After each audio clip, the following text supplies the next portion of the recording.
Hello and welcome again to Conscious TV. I'm Iain McNay and my guest today is Mike Kewley. And Mike wrote in after our last newsletter because more and more in Art and I, we feel that we don't necessarily want to always interview people with books out or do seminars or quite famous or whatever in that area. What we like to do is also find people that are, let's say, well below the radar, but something's happened in their life, they've made the discoveries, they've integrated them, and it's changed their life, changed the quality of their life. And Mike's one of those people. So he lives on the Isle of Man, which I've been to. It's very beautiful up there. He works as a sourdough baker and is also a mindfulness teacher locally. And we're going to chat for the next hour or so and find out more about him. So Mike, you wrote into us. That was nice. Yeah, I wrote in around Christmas time. In response to your newsletter. And I just remember thinking, this is, because I've watched the programme for a few years, especially when I was really, in a place in my life where I was really quite desperate actually. And I found that, this programme and, yourselves and the people you interviewed really helped me. Really helped me actually. And so reading that, something kind of, spoke to me, I guess, in my heart, and I thought, well, I'll reply. I'm an ordinary person. I'm normal. And so, so I replied. So you live on the Isle of Man. You lived there, I think, most of your life, and your dad was actually himself a great seeker, isn't he? He's a Buddhist practitioner. Yeah, he was a Theravadan. He was a Theravadan layperson. Then he was a Buddhist monk, a Theravadan Buddhist monk, for a time, and since then he's writes books and teaches Buddhism. Yeah. But what kind of influence did that have on you? Here you are, you're growing up, you're quite young and in your teens or whatever, and your dad is a meditator, writing books on Buddhism. That must have influenced you quite a lot. Yeah, because he worked in a factory as well. So, by day, he's at work. He's making airplane ejector seats. But at home, I remember him getting up at 5, 6 a.m. and chanting and sitting, meditating with incense, chanting in Pali. And he ran the local Isle of Man Buddhist group. And so he would invite he'd invite kind of Burmese sayadaws and bantes over. I think they were based in Birmingham actually, and they came over, Burmese monks in their robes, and we'd take them to cafes and we'd walk with them, in nature spots on the island, and they'd have woolly hats on and big scarves, and me and my brother, I guess, just thought that was quite normal. But heads would turn because we were with these kind of old, Buddhist Burmese monks. So it did have a huge effect. And of course, the iconography, the statue of the Buddha, always stuck with me. And especially I think it's called the Kankal Buddha, which is the one where he's fasted. So he's almost a skeleton, this skeletal form, just kind of, death or enlightenment, this wooden statue, quite haunting. And the fact that he named our house, my dad named our house Anicca, which is the Buddhist word for impermanent. So that was the name in our street.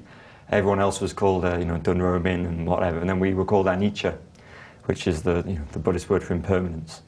So I guess I just kind of soaked that up without really being too conscious of it. Did impermanence mean anything to you then?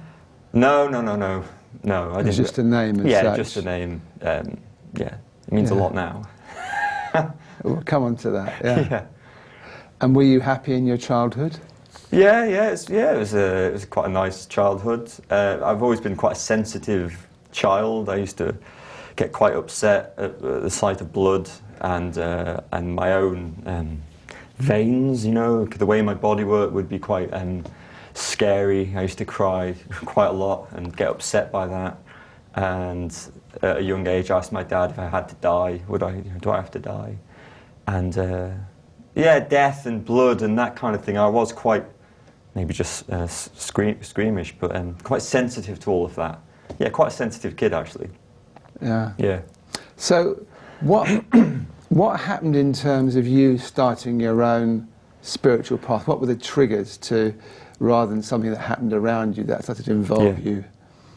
Well, obviously being brought up in Buddhism, and you know, obviously they say like father, like son, and you always think, well, I'm doing my own thing, but you know, if I look at my life now, I've basically more or less followed my dad's footsteps.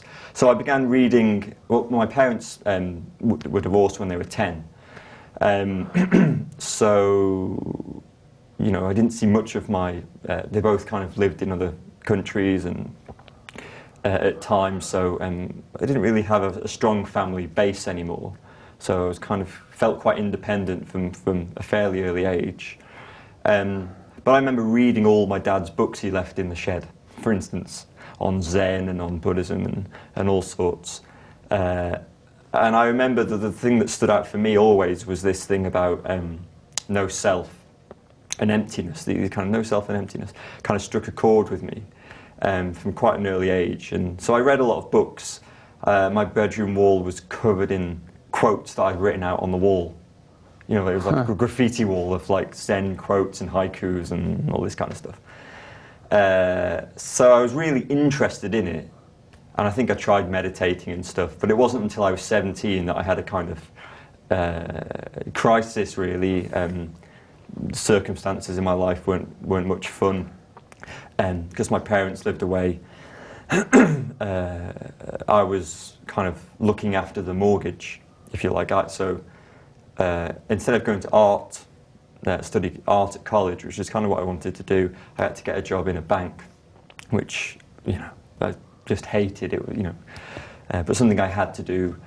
So I was working in a job I really disliked. I was engaged at the time as well, which was really great and really helpful, but I don't know, there's just such a strain on everything at that point in my life. Being kind of feeling stuck in a situation that I felt I wasn't in control of, and I didn't want to be in this situation. So I got signed off work with stress and this kind of thing. And at that point, I just couldn't cope anymore, you know, looking after this house and my brother and our dog and all this stuff. I just thought, I don't really want to be doing any of this. And then my dad came back. He was living in Israel at that time, and he kind of just, you know, I just said, I can't do this. I'm in a really bad place. And so he taught me what I teach now, which is a very kind of basic mindfulness meditation practice, calming down, quieting the thoughts, the chaos. And so I began to do that really in earnest, because I thought, I have to do this. I don't want to go on medication. I don't want to have to. I'm not interested in that, you know. I kind of thought, or believed anyway, that humans have within them the ability, if you like, to heal themselves, or to at least manage themselves, or to be responsible for themselves without going to outside sources. Because I remember thinking at the time, you know, the fear, the anxiety, the depression, it's here. It's in my body. I can feel the heaviness. I can point to it. It's not in you. It's not in the doctor. It's in my belly. Yes. It's mine. Well, what am I going to do with that? I have to do something with that.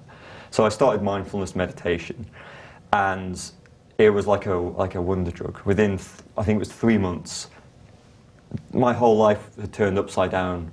All the problems kind of dissolved. I remember thinking that this is like magic. So, wonder drug mindfulness. That's a great analogy. Yeah, I mean, that was my experience. Yes. Very quickly, things turned around. And were you disciplined? Was it something you could, you know, did you really have to focus to do it, or was it something that came quite easily for you? I'm trying to remember now. I mean, I remember I was taking it quite seriously, because I thought, you know, I need to do this. I think I was quite disciplined at the time. Yes. Because one thing, I'm just pulling out the notes you sent me when you first wrote, I knew from an early age that I somehow wasn't myself, that the voice in my head wasn't me. Yeah. Just talk more about that. The voice in my head wasn't me. Yeah. Well, it's not you, for a start, but for me as a kid, and being quite sensitive,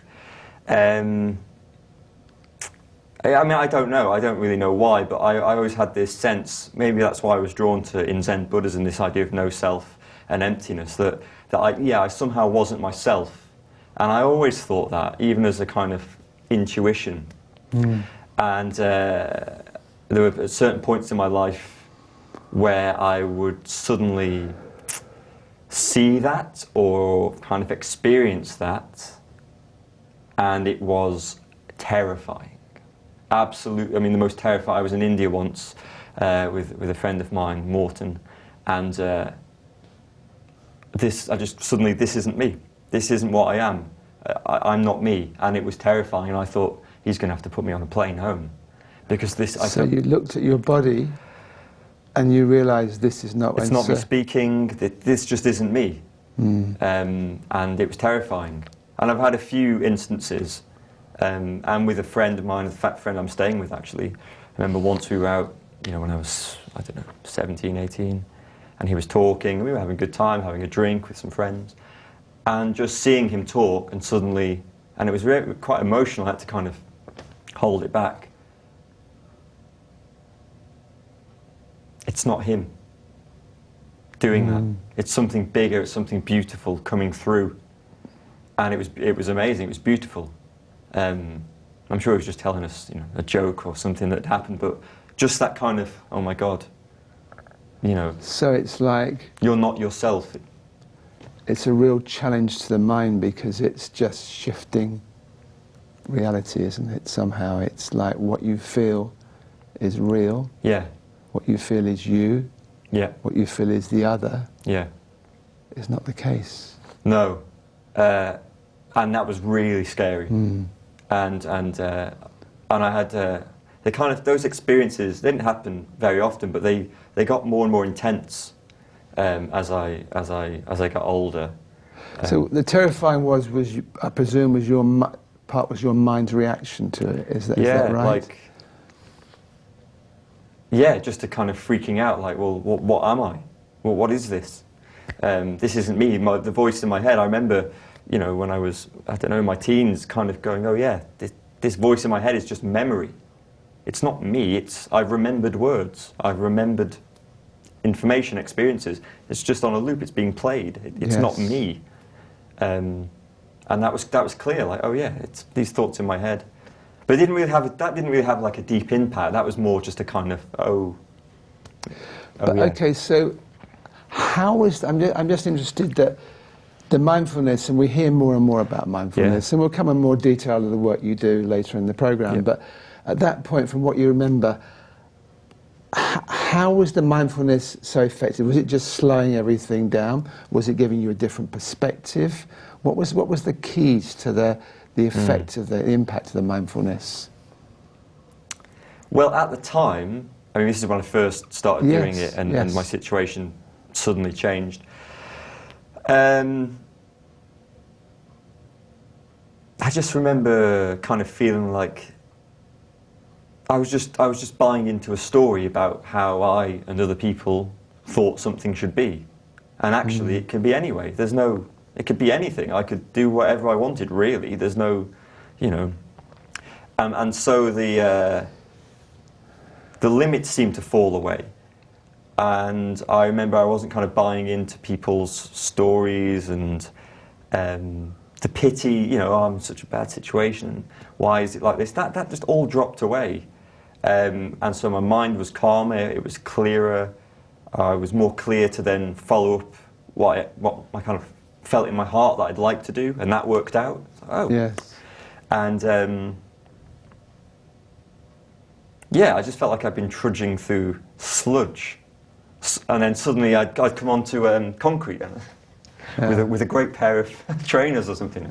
Oh yeah, this is, I didn't know it could be like this, but it was to do with my attitudes and my perspectives, which changed. That's what changed by practicing putting them down, putting them to one side. So you were putting the reactions of your mind to one side, and then something clearer was sitting there. Exactly. That was more the real you. Is that? Am I saying that correct? Well, at that time, this was just more about being clearer in my life, I suppose, I mean, early on, when I first started mindfulness after this crisis, I don't think it really went so deep as to feed into this thing, well, who am I and what is this? It was more about, changing the practicalities. The practicalities, yeah. That deeper stuff came later, even though I'd been thinking about it before I started practicing. Yeah. Yeah. And then you were telling me earlier that you really went travelling quite a bit. You went to, I think I made a note here, you went to India, Nepal, Burma, Pakistan. Just talk a little bit about your travels and about who you met and what impact they had on you and how that changed you as such. Well, I mean, I started travelling because my dad began travelling. My dad did a Buddhist pilgrimage in India after my parents got divorced. So he went around India, and I remember me and my brother would get postcards from Varanasi, and we'd get little things, and they have that smell of India, and that they have this aura of something otherworldly. I remember reading his postcards, and one line always sticks in my head: "Today I saw a dead body floating down the river." It just, as for a lot of people, India does, maybe it's a bit of a romantic image, but it does captivate your imagination, especially if you're interested in spiritual matters. So I went out there in that first time in about year 2000, I think, 2001, with my dad, because he was teaching retreats every year in Bodh Gaya, where the Buddha was enlightened. So he'd go out there and teach some retreats over December, January. So I went out there with him, which was great, me and my dad in India. And he taught the retreats in Bodh Gaya, and I went on the retreat with him, sat the retreat. And then he went home, and I stayed on for 7 months or so, travelling around, yeah. What was pulling you?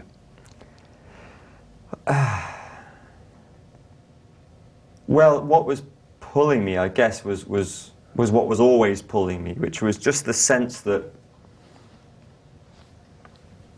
okay, so I grew up in a Buddhist environment, and the Buddha, according to Buddhism, and I'm not a Buddhist. I mean, I make that clear. I'm not anything.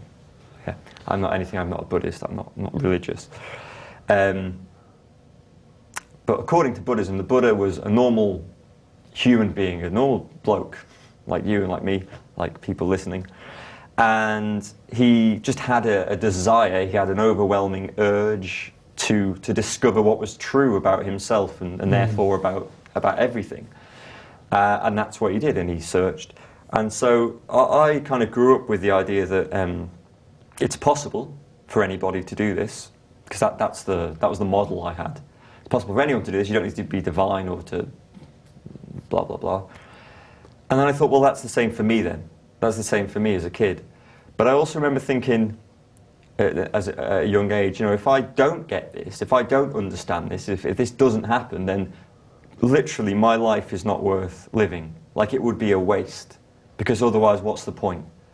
If human beings can do this and they don't, I remember thinking then what's the point? And my life would be useless and a So you wasted saw opportunity. the opportunity of the potential of life. Am I right in saying Yeah, that? well, yeah. And it was quite scary, because then otherwise what am I doing? I'm just a kid and I'm into things, but if I don't understand this at some point, this is all for nothing. Yeah. This is just playing about. So that drove me. That was like a beeline through various things, and then various travels, and yes, over the years went to different countries, and I was studying at the same time, so I was kind of feeding back my travels into my degree and things like that. And so I met some teachers. I met Ramesh Balsekar and sort of, went to his meetings for a few weeks, and that was really incredible. And over the he years, was an interesting chap, because he was an accountant originally, wasn't he? Yeah, I think he was the head of the Bank of India in the end. Yes. So quite a, unspiritual thing to do, and then suddenly... He was from what other people I've spoken to have met him, he was very available in his own way. Did you find that? Yeah, he was. Yeah, I had lucky enough to have a private meeting with him as well, and just a, you know, he's just a granddad. He's just a sweet old granddad. Yes. I remember him slurping his big cup of tea that said "Best Granddad in the World" on it, and I remember his clock on the wall that had all the numbers had kind of fallen to the bottom of the clock, and instead of the time it just said "Who cares?" And so I, you know, instead of the clock, who cares? Yeah. Brilliant. Yeah, it was. I just remember this guy's great. He's great. He's just so normal, and that spoke to me because I had this intuition, this feeling that it is normal, it is available. So I travelled and I met different people and places, and as I was saying, in Pakistan I went to a madrasa, and that was amazing. Like, such a beautiful experience. I found Islam to be.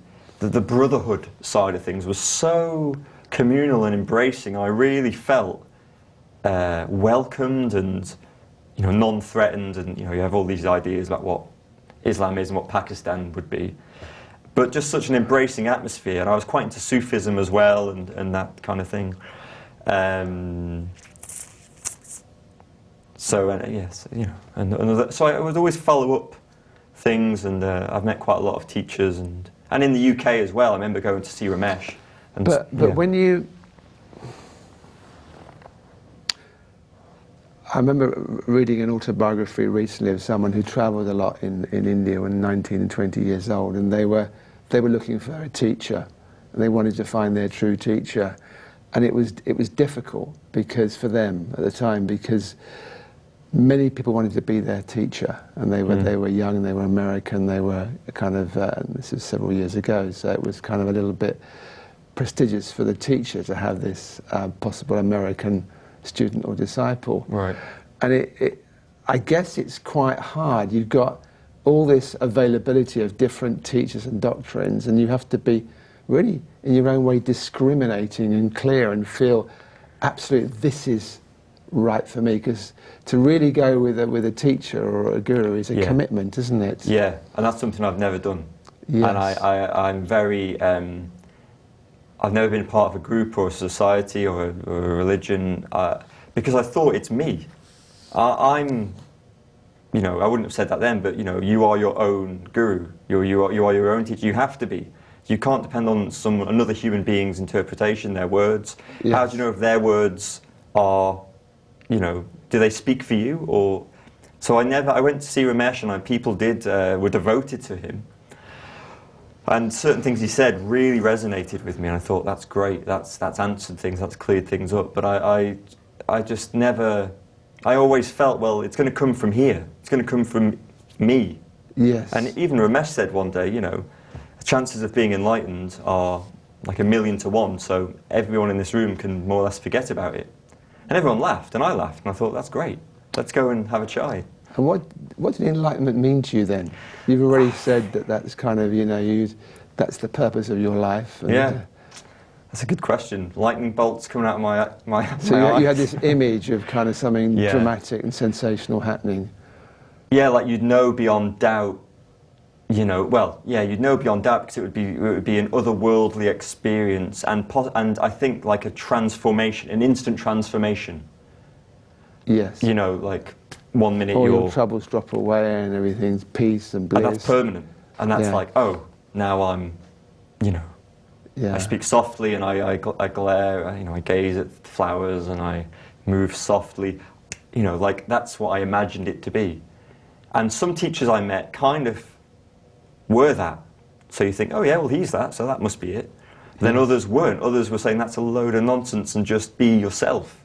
And oh yeah, well that makes sense too. So it is hard to, you know, everyone's saying something good.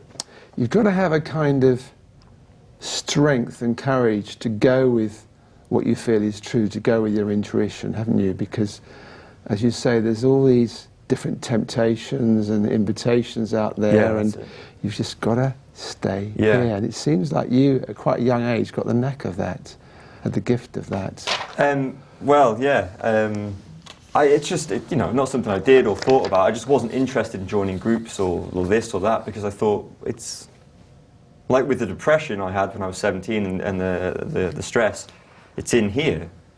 So any form of enlightenment, it's going to be in here too. So, you know, just trusting. I just basically trusted that at some point, hopefully, practice or no practice, something would happen. I kind of just thought that. Yeah. Okay, so... Bit of a gamble. I'm just looking at the notes you gave me again now, and you're saying that none of it worked. You did all this, Yeah. none of it worked, and you had some terrifying experiences of no self, Yeah. but there was no enlightenment. And No. by the age of 29, I was sick of being myself, Yeah. which led to panic attacks and depression. Eventually, I decided that rather than kill myself, I needed to drop my desire for enlightenment and somehow fix my life. Yeah. That's Yeah. a big change, isn't it? You Yeah.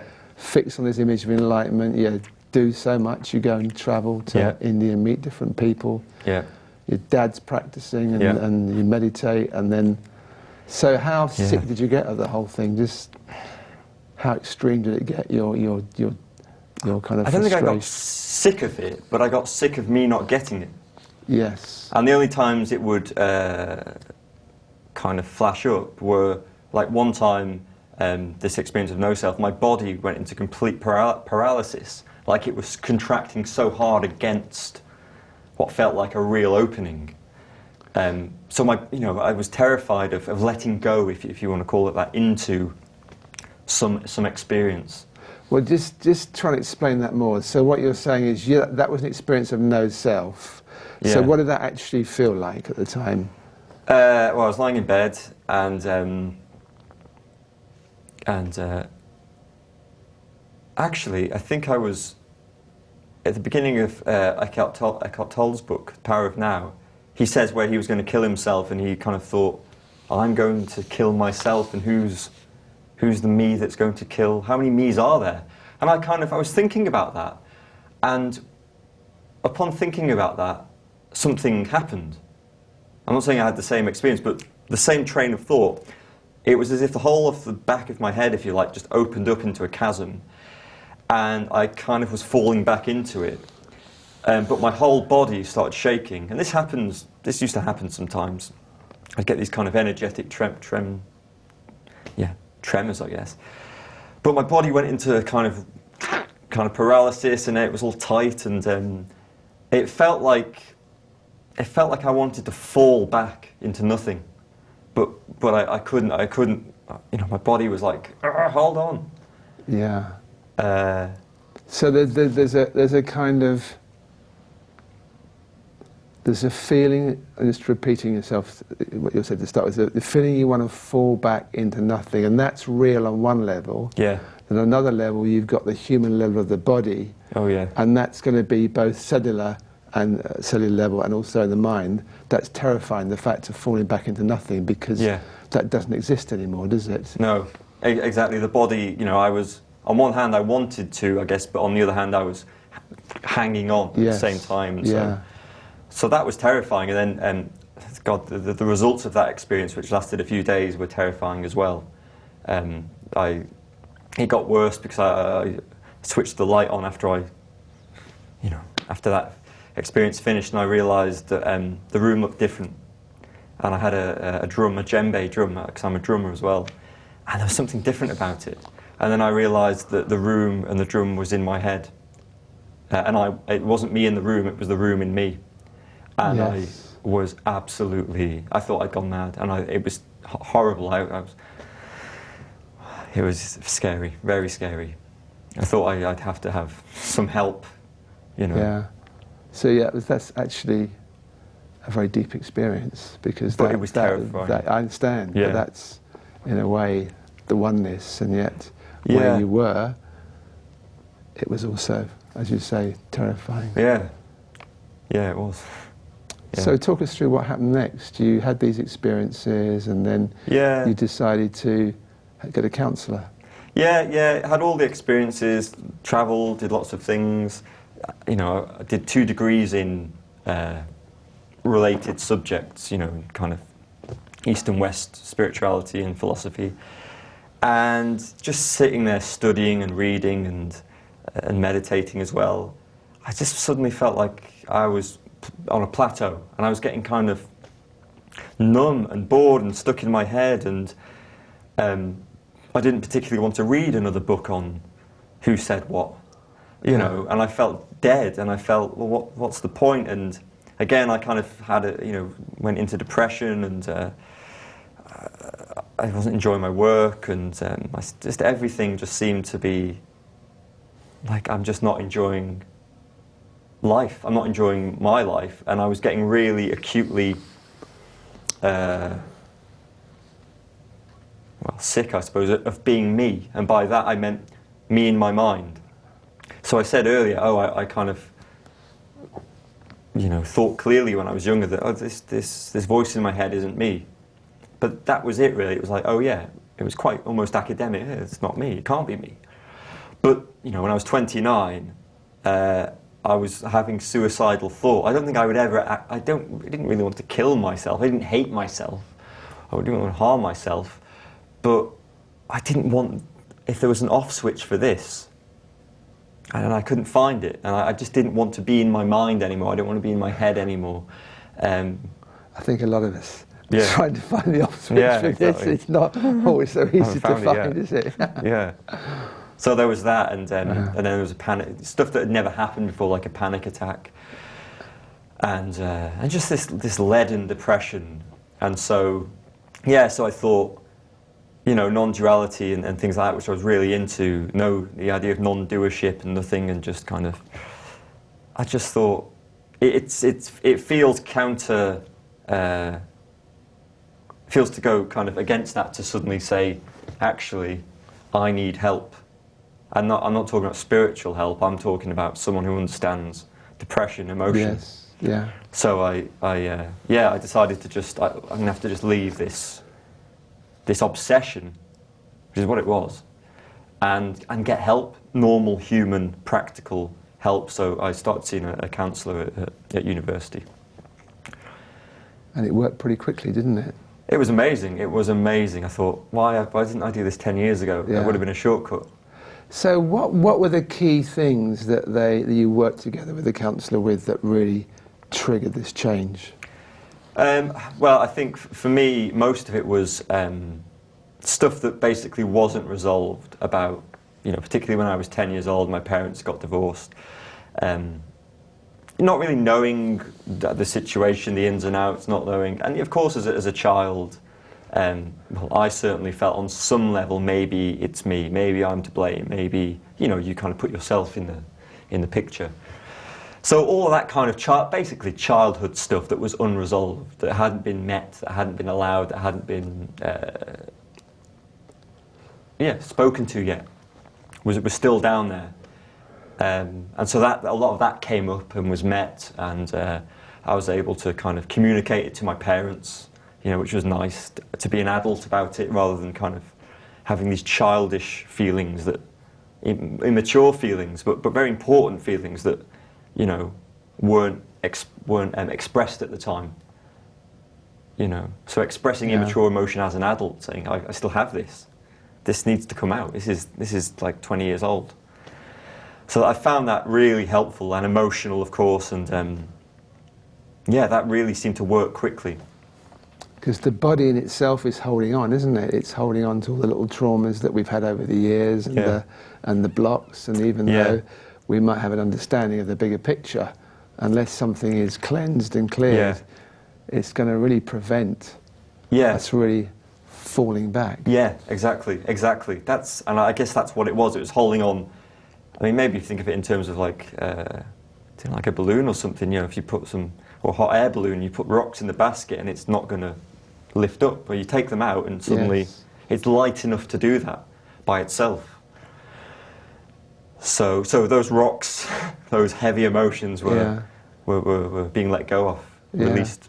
You hear of people spending years and years and years in counselling and therapy and making very slow progress. So what do you think contributed to your fast progress? Was it the fact you already had an experience of the non-dual, even though it was difficult for you and terrifying at times? Do you think because you saw a wider picture? What was the key to you going through this process quite fast?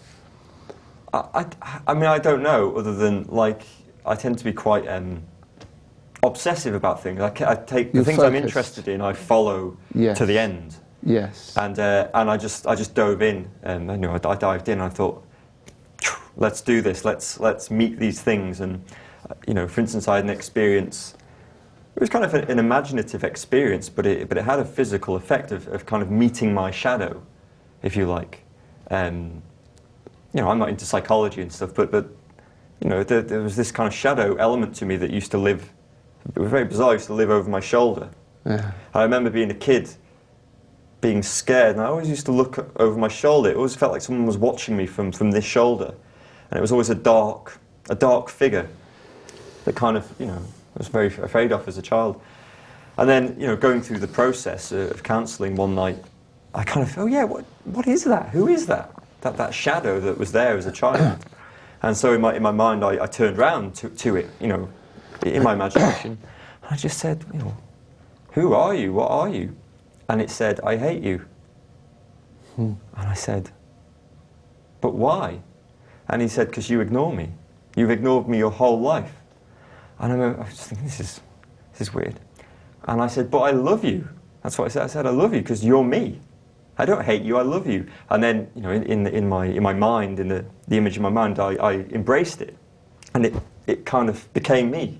So I kind of absorbed, if you like, back into me, my shadow, you know, the bits that So it's something you kept a bit outside of you. Yeah. Which you needed to, as you say, bring back into you. Yeah. And that, I remember, I mean, that, you know, that's quite a clear you know, memory that happened. And that seemed to be a bit of a breakthrough as well in terms of the counselling.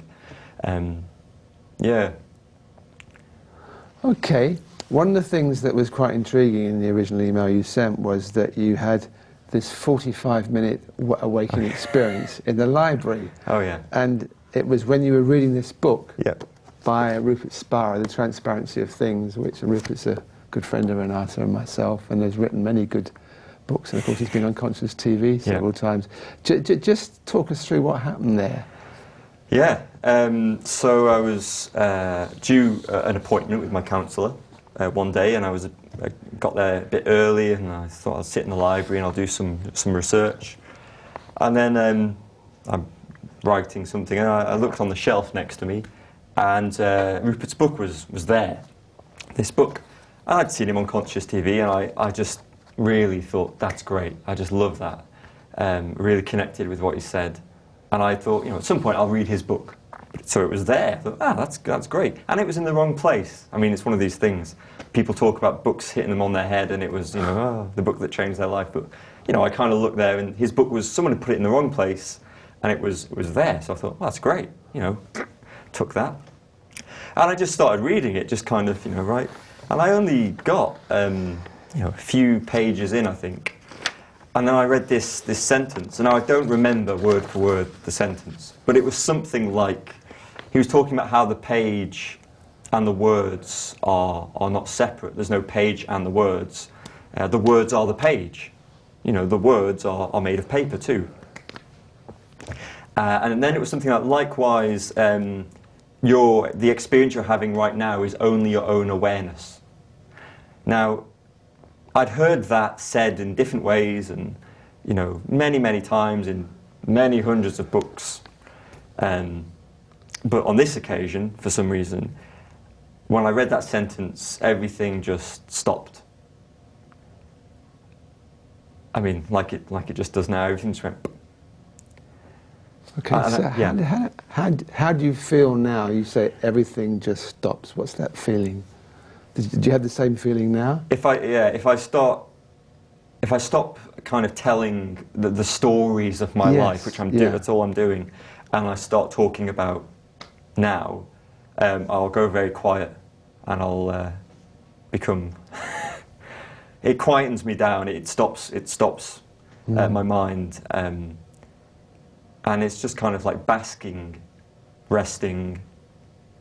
In this experience, that you know, not some mystical experience, but just this what is happening now. Basking and resting in this. Yes. So that's what the stop was. It was like, oh. And then I noticed there was fear in my belly, and I thought, oh, here we go. This is going to be some fearful experience. And I felt it coming up from my belly, like a volcano. I thought, oh God, here it comes. And it went, and then it went, and dissipated. And that was it. And it was still quiet, and it was still crystal clear. And I noticed how suddenly everything was, I remember thinking it's in Technicolor. So everything is vibrant, everything is really alive and colourful. And I started to laugh, because I recognised this is it. This is what I am. It's always been what I am. I've always been what I am. There's only ever been what I am, no matter whether it was in Burma or Pakistan or Douglas. So there was just the seeing of that, the sheer obviousness of it. The flashing lights weren't there then? No. The flashing lights. It was so subtle and so obvious. That it was almost like that. Oh, of course it's this. Of course it's this, what's happening now.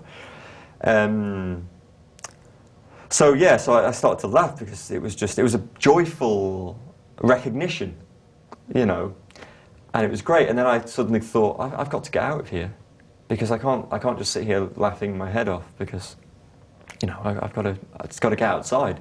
So I went and sat in the garden just outside the library, and it was summer. It was June or July, and I just sat there for 45 minutes or so, unable to think. Nothing, there was no momentum, nothing could get going. And just being, to put it into words, one with everything, or rather there was only everything. There was no me and it, there was no it and me, there was just, so I use the word awareness. That's a word that I feel comfortable with and familiar with. But there was just awareness, and it was me and it was everything, and it was kind of experiencing itself. So that lasted about 45 minutes or so, until suddenly I realised I've got to go. I'm late for this appointment. So I managed to kind of get moving again, and went into my counsellor's office and sat down, and I couldn't speak. I couldn't, because the table was me, she was me, I was her, I was the table. I just couldn't. And in the end I managed to say something like, something's happened and is still happening. And so she kind of said, well, okay, well we'll leave it for today then, and we'll just have the next one. And then the next thing, I was on the bus on the way home, and everything kind of jolted back into the normal momentum of things was there, with thinking and being, and so it was just back to normal basically. But you didn't lose the impact. No. In terms of it's something still there, isn't it? Or yes. It comes and goes sometimes. Well, another way to explain it is, you could say that on that day I, as in me, died. Or rather, it didn't die because it was never born. It wasn't ever. The illusion of the I. It's not a tactile thing to me. It's an idea. Yeah. And it's never really come back. There's just what is. You call it oneness or awareness. But there's just non-separation. There's just the flow of awareness as these flowers in this cup, and the feeling of my feet on the floor, and your jumper, and my hair, and the screen, people's laptops or their TV screens, and the feeling they're having in their body right now. It's all this. It's this constant, fresh, incredible, spontaneous explosion of life, of experience. And what happens to the anxiety that you used to experience? Well, it hasn't come back, because it was all to do with a me. It's completely gone.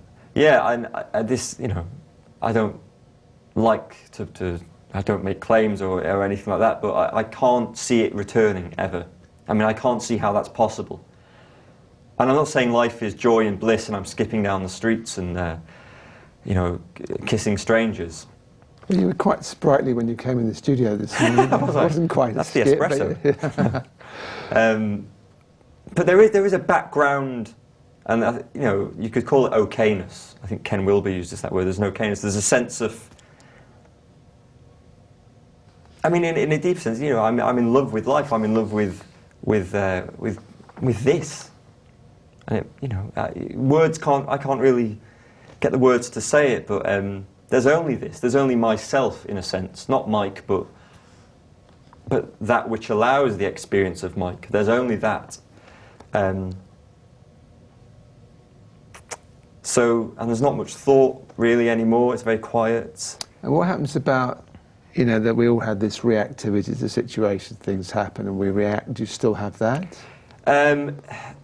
Now and again, there's you know, and I'm extremely sensitive now where something does make me react or has a reaction, because I always feel it in my heart, like literally centered on my heart. There's a feeling of almost like a buzz, you know, yeah. a kind of zzz, and I know something needs to be looked at, something needs to be allowed. So there's still little things like that now and again, but they kind of get eaten up and they don't really come back because, I mean, I guess they're kind of traces left of quite fixed ideas or habits that I had, or hang-ups I had, that are no longer being fueled. Yes. So if there's something that does come up, there's, okay, that's here, it's only myself, it's only, you know, awareness. It's nothing to be scared of. And then it kind of does what it needs to do, and it's not being bought into by a story, or it's just allowed. Everything's allowed to be felt, and it's not always pleasant. I mean, you know, I'm not always in such a good mood. I don't know. It's just life. You know, it's just life, and all the stuff that life involves, and being with that. Mike, we've got about 5 minutes left, so I'd like you to just chat a little bit about what you do in your mindfulness work. Yeah. The bakery as well, if you like, but I'm primarily interested in the mindfulness work, yeah. So yeah, I teach mindfulness on the islands. The Isle of Man. The Isle of Man. I've been doing it for about 2 years or so now. I'm really just sharing, you know, I've been, you know, meditating and seeking and reading for about half my life now, about 17 years or so. So I really pour that into my mindfulness. It's very much my own take on mindfulness, if you like. And essentially it's just teaching, sharing with people, giving people almost the opportunity to just stop running around, chasing thoughts, trying to manipulate each and every experience to how we want it to be, to try and control every experience, to try and get rid of your bad thoughts, to try and grab hold of good thoughts, and just to see, by looking yourself at the experience you're already having, not something new, not something mystical,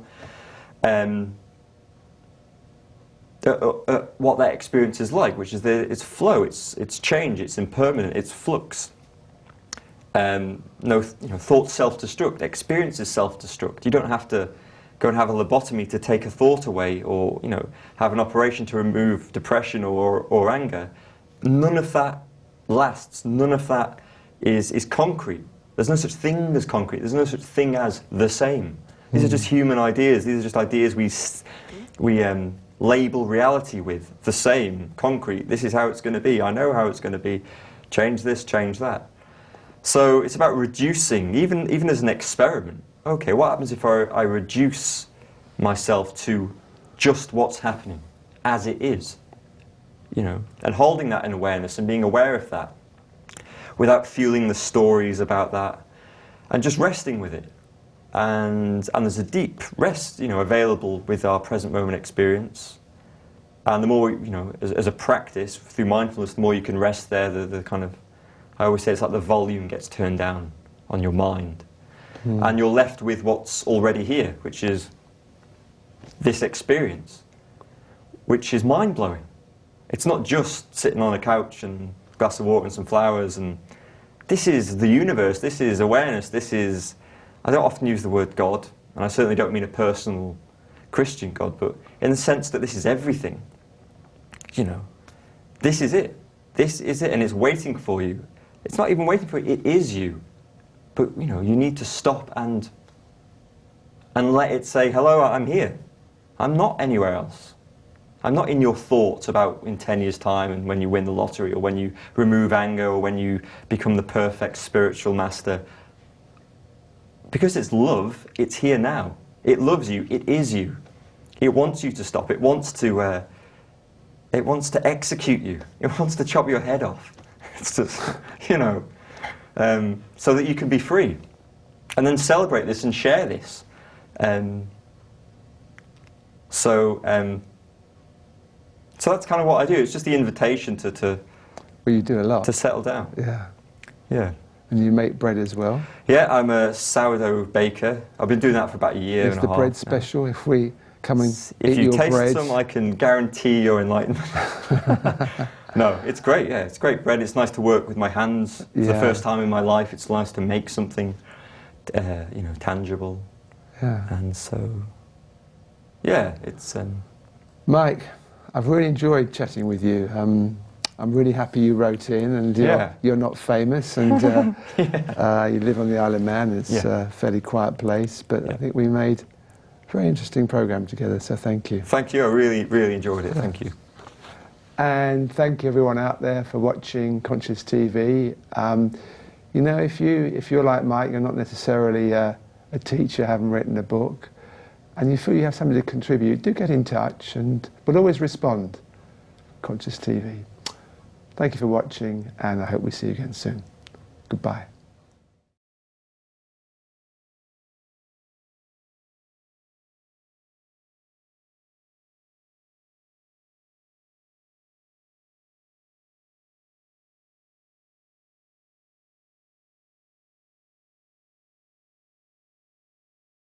Hi there, my name is Mike Kewley. I'm a teacher of mindfulness based on the Isle of Man. So for the next 5 minutes or so, I'm just going to guide us into a very basic, very simple mindfulness meditation, just to help us stay in the present moment and step back from some of the thoughts in our heads. Okay. Before I do that, people have a lot of ideas about meditation, what mindfulness does, and what it's supposed to do, and they have expectations. You know, I'm going to feel great after this. In 5 minutes' time, I'm going to feel incredible. So at peace, so full of bliss, it's going to be great. Now, I always point out that actually nobody knows what's going to happen in the next 5 minutes. I have no idea what will happen. You have no idea. Stephen Fry doesn't know. Dynamo doesn't know. Stephen Hawking doesn't know. Nobody knows what's going to happen. It's a mystery. It's a mystery because the universe has never done the next 5 minutes. So it's completely fresh, it's completely brand new. There's no correct experience to have. There's just really being with what's happening. And that could be anything. That could be feeling great, feeling at peace, feeling calm, or feeling angry, stressed. Maybe there's physical pain, discomfort. Just giving everything space to be, giving the moment space to be the moment, to flow. Okay, so I'll just guide us for 5 minutes or so. So we can begin just by sitting comfortably. You know how to be comfortable. Just resting your shoulders, relaxing your shoulders, kind of straight spine, an alert posture. You can close your eyes if you want, not for any magical reason, but it can just help us pay attention to the experience we're actually having right now. So first of all, just becoming aware of any sounds you might be able to hear. Just listening. We don't need to label anything we're hearing. Just be aware. Are sounds happening?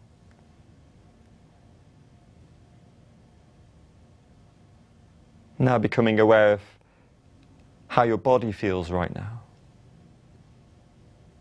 Maybe you feel tired, hungry, sad, happy. So just checking into the body and just having a look. What's here? What's here right now? Become aware of your feet on the floor. How do they feel? How do your hands feel right now? Do they feel hot, cold? Are they tingling? Are they numb? Do your thumbs feel any different to your little fingers? So we're just watching what's already here, being with what's already happening.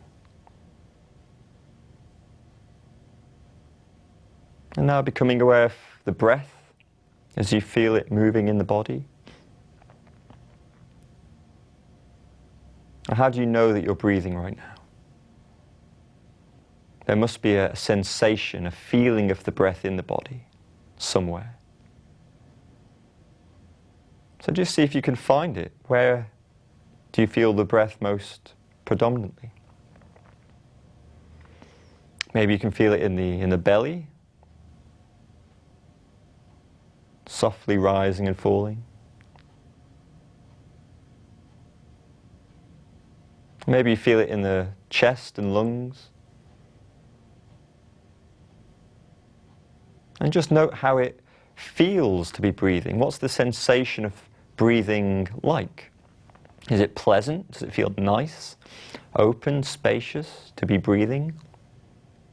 You can take some deeper breaths if you want. Or maybe it doesn't. Maybe it feels tight or laboured. That's okay too.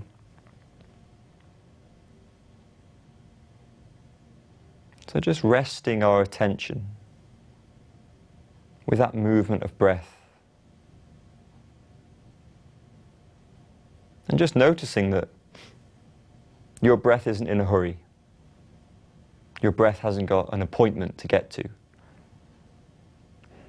It's just here, it's now, it's fresh. You've never had the same breath twice. Each breath is a universe.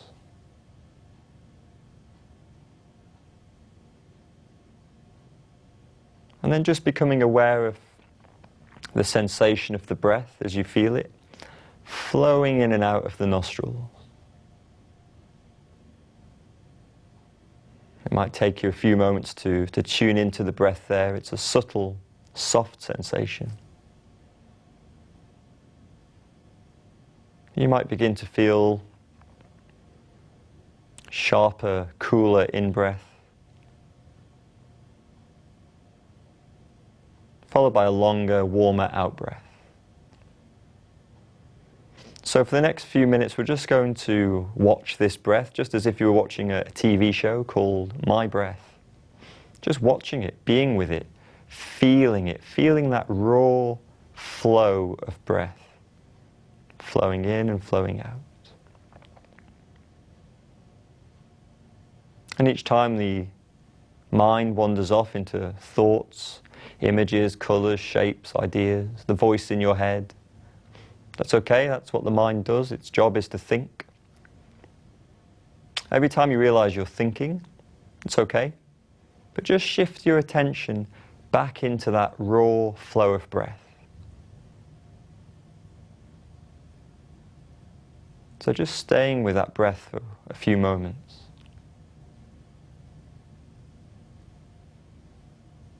Noticing every nuance, the texture of that breath.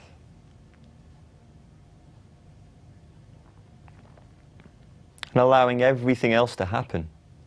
Sounds happen, sensations happen, thoughts happen. Yeah, life happens. It's happening right now. But just staying with that flow of breath.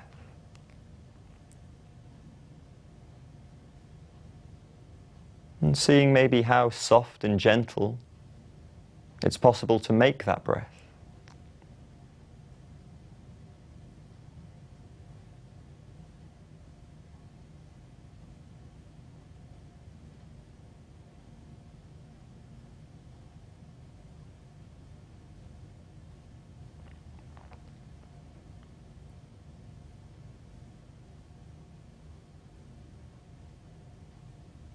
Okay, so when you're ready, you can open your eyes, stretch, move. So this is life. This is what life feels like, this moment right now. It's already here, it's already happening. So, thank you for listening, thank you for sitting with me today, and I hope you found that useful.